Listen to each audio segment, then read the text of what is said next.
ఇక కాసేపట్లో తెలంగాణ పంచాయతీ ఎన్నికల షెడ్యూల్ విడుదల కానుంది. సాయంత్రం 6 గంటలకి ఎన్నికల సంఘం ప్రెస్ మీట్ నిర్వహించనుంది. ఎన్నికల షెడ్యూల్ విడుదల చేయనుంది ఈసీ. 3 దశల్లో ఎన్నికలు జరిపే అవకాశం ఉంది. తెలంగాణ పంచాయతీ ఎన్నికల నిర్వహణ దిశగా వేగంగా అడుగులు పడుతున్నాయి. ఇప్పటికే రిజర్వేషన్లకు సంబంధించి రాష్ట్ర ప్రభుత్వం ఈసీకి పూర్తి వివరాలు ఇవ్వడంతో ఎన్నికల నిర్వహణకు సంబంధించిన షెడ్యూల్ విడుదల చేసేందుకు సిద్ధమవుతోంది రాష్ట్ర ఎన్నికల సంఘం. కాసేపట్లో మీడియా సమావేశం నిర్వహించి ఏ తేదీల్లో ఎన్నికలుంటాయి, ఎప్పటి నుంచి నామినేషన్లు అనే వివరాలు చెప్పనున్నారు. గతంలో చెప్పినట్లుగానే 3 దశల్లో పంచాయతీ ఎన్నికలు జరిగే అవకాశం ఉంది. రిజర్వేషన్లు 50% లోబడే ఎన్నికలు జరపాలని ప్రభుత్వం నిర్ణయించడంతో బీసీలకు 42% రిజర్వేషన్ ఏమైందని బీఆర్ఎస్ బీజేపీ ప్రశ్నిస్తున్నాయి. మరోవైపు బీసీ సంఘాలు సైతం బీసీలకు 42% రిజర్వేషన్ ఇచ్చే వరకు ఎన్నికలు జరపొద్దని డిమాండ్ చేస్తున్నాయి. కేంద్రం దగ్గరికి అఖిల పక్షాన్ని తీసుకువెళ్లాలని, రాష్ట్ర శాసనసభలో ఆమోదించిన బిల్లులకు చట్టబద్ధత తెచ్చేలా కొట్లాడదామని కోరుతున్నారు.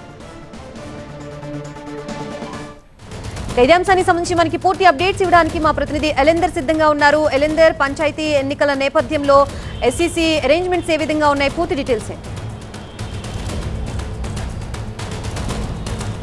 రైట్, ఒకవైపు స్టేట్ ఎలక్షన్ కమిషన్ ఎన్నికల నిర్వహణకు సంబంధించి, గ్రామ పంచాయతీ ఎన్నికల నిర్వహణకు సంబంధించి ఒకవైపు పనిచేస్తూనే మరొక వైపు ప్రభుత్వంతో సంప్రదింపులు జరుపుతోంది. సో మొత్తానికి ముహూర్తం అయితే ఫిక్స్ అయిపోయింది. ఈరోజు మరికొద్దిసేపట్లో ఎప్పుడు ఎలక్షన్స్ నిర్వహించబోతున్నాము, నోటిఫికేషన్ ఎప్పుడు వస్తుంది, దానికి సంబంధించినటువంటి ఎన్ని ఫేజుల్లో నిర్వహణ ఉంటుంది అనే అంశాలకు సంబంధించి కూడా పూర్తి క్లారిటీ, చాలా ఊహాగానాలు బయట చక్కర్లు కొడుతున్నటువంటి నేపథ్యంలో ఒక 3 ఫేజుల్లో ఎన్నికల నిర్వహణ ఉంటుందనేది బయట క్లారిటీ వచ్చినప్పటికీ డేట్ల విషయంలో చాలా డేట్లు చక్కర్లు కొడుతున్నటువంటి నేపథ్యంలో అన్నిటిపైన కూడా స్టేట్ ఎలక్షన్ కమిషన్ నోటిఫికేషన్తో పాటు ఎలక్షన్ల తేదీలు, నామినేషన్లు ఎప్పుడు ఉంటాయి, విత్డ్రా ఎప్పుడు ఉంటుంది, దానికి సంబంధించి పోలింగ్ ఎప్పుడు ఉంటుంది, దానికి సంబంధించినటువంటి కౌంటింగ్ ఎప్పుడు ఉంటుంది, రిజల్ట్స్, ఈ అన్ని అంశాలకు సంబంధించి కూడా పూర్తి స్థాయి క్లారిటీ అయితే ఇచ్చే అవకాశం అయితే ఉంది.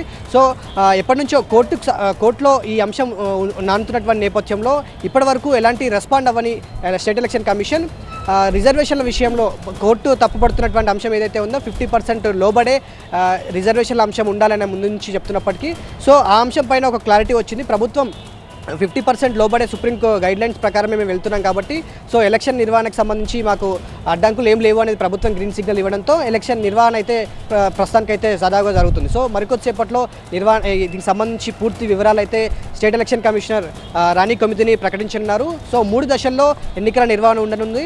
సో ఏ రోజు అయితే పోలింగ్ జరుగుతుందో అదే రోజు మధ్యాహ్నం తర్వాత కౌంటింగ్ ఏర్పాటు చేయనున్నారు.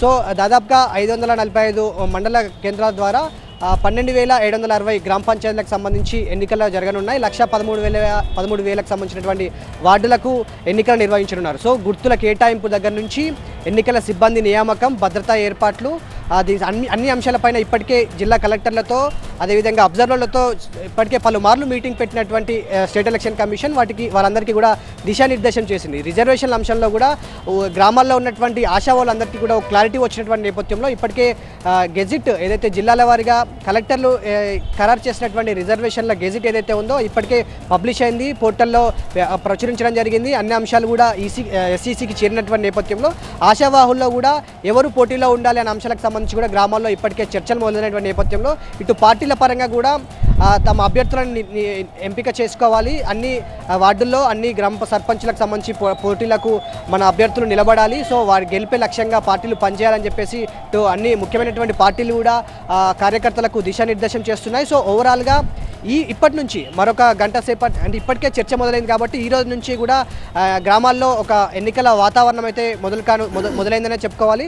సో ఎప్పుడు ఎలక్షన్స్ ఉంటాయి, ఏ మండలంలో ఏ ఫేజ్లో ఉంటాయి ఎలక్షన్స్ అనే అంశాలకు సంబంధించి కూడా అంతా క్లారిటీ వచ్చే అవకాశం అయితే కనిపిస్తుంది. సో అన్ని డీటెయిల్స్ మరికొద్దిసేపట్లో స్టేట్ ఎలక్షన్ కమిషనర్ బయటకైతే విడుదల చేయనున్నారు. సో ఓవరాల్గా రిజల్ట్కి సంబంధించి కూడా ఎక్కడ బ్యాలెట్ ద్వారానే ఎన్నికల నిర్వహణ ఉండబోతుంది కాబట్టి రిజల్ట్స్ విషయంలో కూడా ఎక్కడ గొడవలు జరగకుండా భద్రతా విషయంలో ఇప్పటికే వీడియో కాన్ఫరెన్స్ ద్వారా జిల్లా కలెక్టర్లకు పగడ్బందీ ఏర్పాట్లు చేయాల్సిన విషయంలో కావచ్చు, ఎన్నికల నిర్వహణకు సంబంధించి లా అండ్ ఆర్డర్ సంబంధించి కూడా పోలీస్ కమిషనర్లు, జిల్లా వారి ఎస్పీలు, ఇక్కడ ఉన్నటువంటి డీజీపీతో సిఎస్తో సహా పూర్తి స్థాయిలో ఒక భద్రతాపరమైనటువంటి విషయాలపైన కూడా పూర్తి స్థాయి క్లారిటీ చర్చలు దిశానిర్దేశం చేసినటువంటి నేపథ్యంలో ఎక్కడ ఇబ్బంది కలగకుండా అంటే ప్రజలకు కావచ్చు, ఓటర్లకు కావచ్చు, ఆశావాహులకు కావచ్చు, పోటీలో ఉండేటువంటి వాళ్ళకు కావచ్చు, ఎక్కడిగా ఎవరికి ఇబ్బంది కలగకుండా ఉండే విధంగా పూర్తి స్థాయి ఎన్నికల నిర్వహణ జరిపి ఈ డిసెంబర్ 3వ వారం లోపు అంటే దాదాపుగా 20వ తారీఖు లోపే ఎన్నికల ప్రక్రియ పూర్తి చేసి రిజల్ట్స్తో సహా పూర్తిగా